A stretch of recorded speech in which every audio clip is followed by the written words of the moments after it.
सिपाही और शेख कुआं में।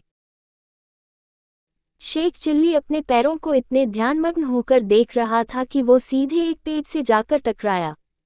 उफ! वो अपनी दुखती नाक को रगड़ते हुए चिल्लाया, अरे भाई, ये पेड़ भला सड़क के बीच में खड़ा क्या कर रहा है?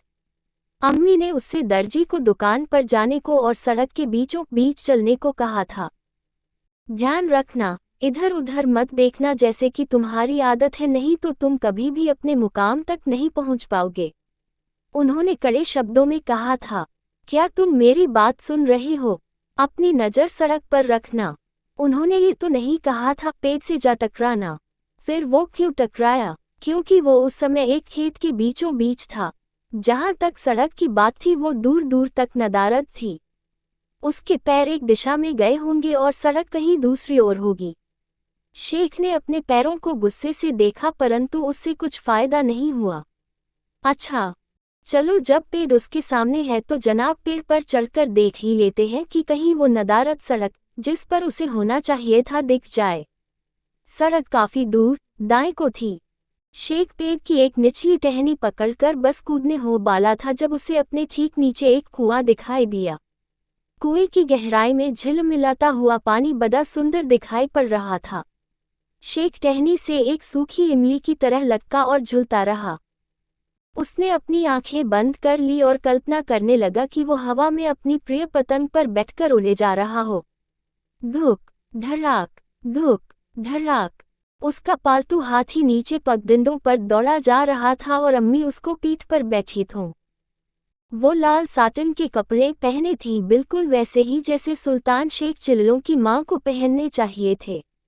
धुक धड़ाक, धुक धड़ाक। शेख ने अपनी आंखें खोली। उसे दूर दूर तक कोई हाथी का नामोनिशान नहीं मिला। वो अभी भी कुएं के ऊपर लटका हुआ था, परंतु खेत में से गुजरती कई पगडंडियों में से एक पर घोड़े पर सवार एक सिपाही उसकी तरफ आ रहा था। घबराओ मत, सिपाही चिल्लाया, मैं तुम्हें बचा लूंगा, घबराओ मत। घोड़े से उतरते सिपाही को शेख ने काफी रुचि से देखा। सिपाही को बहुत सुंदर मूंछें थीं। मूंछें सिरों पर मुड़ी हुई थीं। सिपाही का पूरा शरीर पगड़ी से लेकर जूतियों तक धूल में लथपथ था। शांत रहो, घुड़सवार ने कहा, और मेरी बात को बहुत ध्यान से सुनो। मेरा घोड़ा कुएं के उस पार छलांग लगाएगा।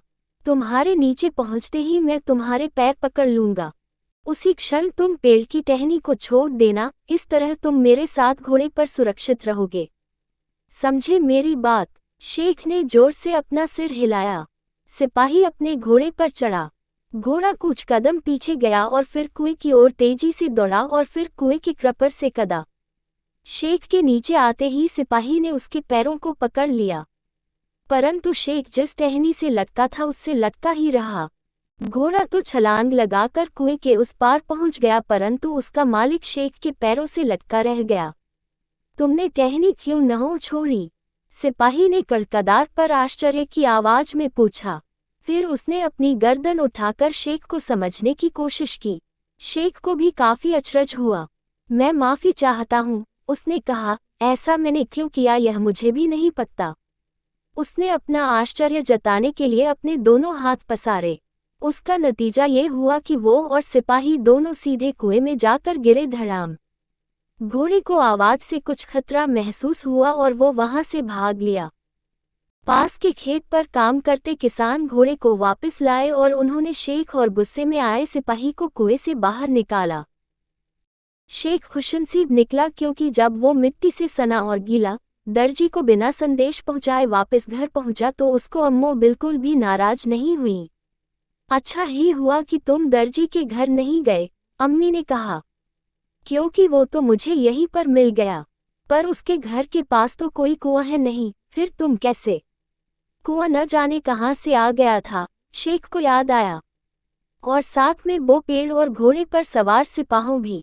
कितना रोमांचक अनुभव था। शेख उसे याद करते हुए मुस्कुराया और फिर उसने अपनी पतंग उठाई। अम्मी जान, छत की ओर दोते हुए उसने कहा, जब मैं बड़ा होऊंगा वो मैं अपनी मूंछों को इतना बढ़ाऊंगा कि आप उन्हें दंग कर दंगे रह जाएंगी।